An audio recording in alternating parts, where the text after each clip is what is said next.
Isang insidente na kumakalat sa social media kung saan ang driver ng isang Toyota Vios na tila isang opisyal ng pulisya ay sinasabing sadyang huminto sa harap ng isang fire truck upang hadlangan ito at gumawa ng hindi nararapat na mga pahayag laban sa driver ng fire truck.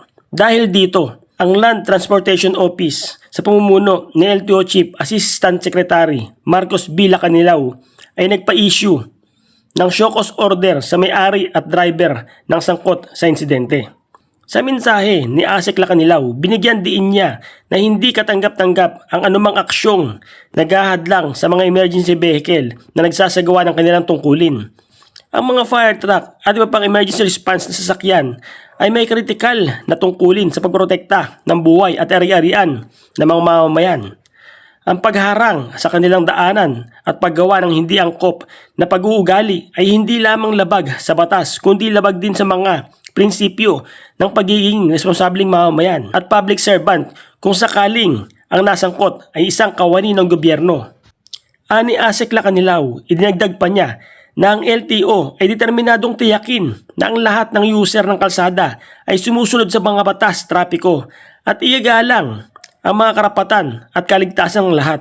Bilang bahagi ng prosesong legal, ang mga nasangkot ay inaatasang dumating sa Intelligence and Investigation Division IID ng LTO sa East Avenue, Lungsod, Quezon sa ika-29 ng Enero 2026, Huwebes, 1:00 ng hapon at maghain ng verified o sworn comment explanation kasama ang mga kaukulang orihinal na dokumento para patunayan na hindi sila dapat managot sa administratibong kaso ng obstruction at bakit hindi dapat suspindihin o bawiin ang lisensya ng driver dahil sa pagiging improper person to operate a motor vehicle. Samantala, ang nasabing sasakyan ay ilalagay sa alarm status habang nagkakaroon ng pagsisiyasat.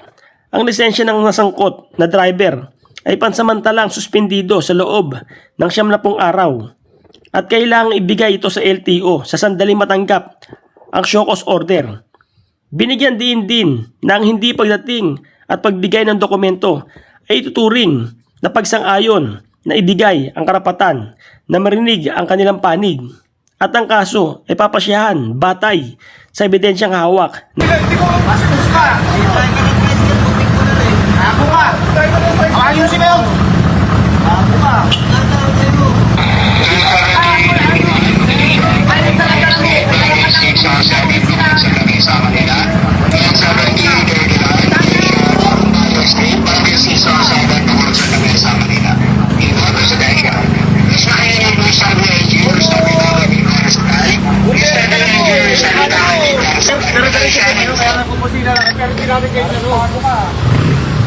Magkaroon ka ng kortesiya.